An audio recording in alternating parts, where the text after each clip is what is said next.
Life often arrives with lessons we never ask for. Some lessons heal us, some break us, and some reveal who we truly are when everything changes. This is not just a story about blindness, it is a story about love, sacrifice, gratitude, and how easily the human heart forgets the past once comfort replaces struggle. In a quiet town in the United States, there lived a young girl named Emily. Emily had never seen the world. She was born blind, and from the moment she entered life, darkness was her only reality. She never knew the color of the sky, never saw the smile on her mother's face, never watched leaves fall in autumn or snow cover the streets in winter. Her world was built differently. She recognized people by their voices, understood places by their smells, and felt emotions through touch. Yet behind her calm exterior, Emily carried a storm inside her heart. She hated her blindness, not because it caused her physical pain, but because it made her feel incomplete, different, and dependent. She hated being pitied, she hated being helped, and most of all, she hated herself.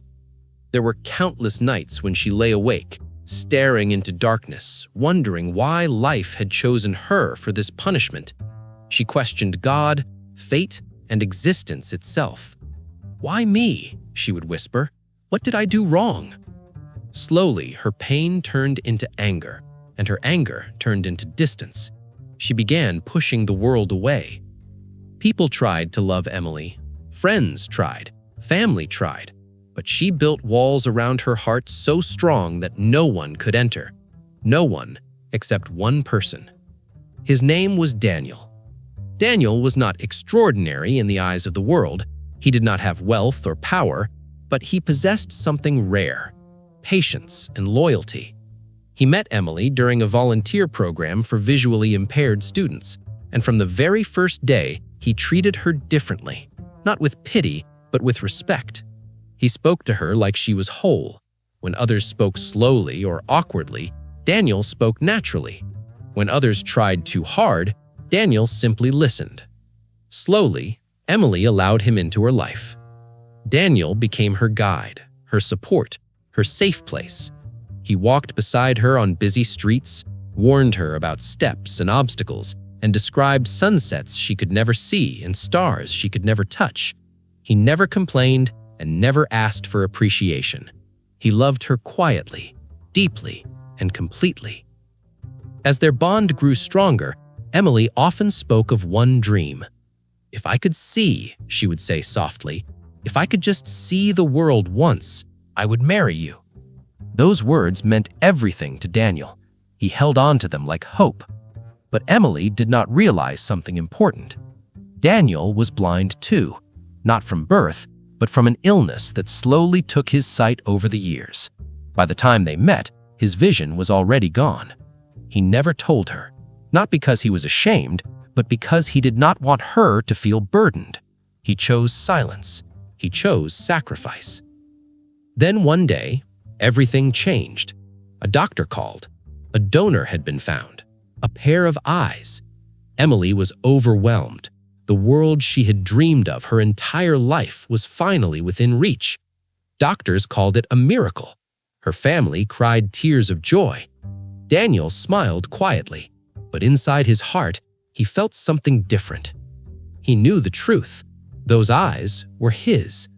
Daniel had signed up as an organ donor years ago, and when the opportunity came, he did not hesitate. He chose to give Emily what he believed would complete her life, his sight for her future. The surgery was successful.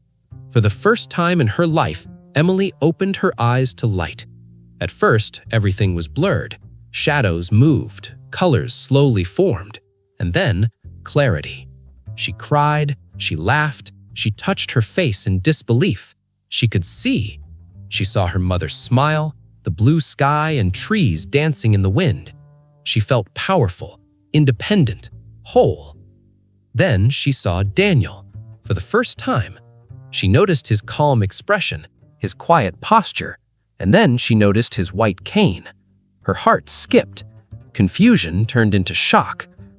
"Daniel, you're blind?" He nodded gently. "Yes." Silence filled the room. Daniel smiled and asked the question he had waited years to ask. "Now that you can see the world, will you marry me?" In that moment, Emily's happiness shattered. Fear replaced gratitude. Pride replaced love. She imagined her future, her new life, and how people would see her.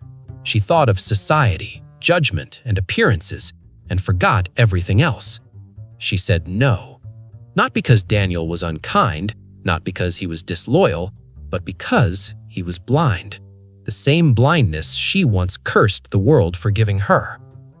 Daniel did not shout, he did not argue, he did not beg. He simply walked away. Later that night, Emily received a letter. It read, "Please take care of my eyes, my love. They once showed me the most beautiful person in my world. I hope they show you kindness, even if your heart couldn't show it to me." Days passed. Emily enjoyed her new life, freedom, vision, independence. But something was missing. The voice that once guided her, the hands that once protected her, the love that asked for nothing. Guilt crept in, and understanding followed. She realized something terrifying. She had gained sight, but lost her humanity. This is how the human heart works. When we struggle, we value support. When we are broken, we respect loyalty. But when life improves, we forget the ones who stood beside us in darkness. We remember success and forget sacrifice.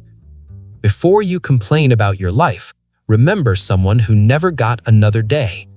Before you complain about your partner, remember someone who prays for companionship. Before you judge another soul, remember that none of us are perfect.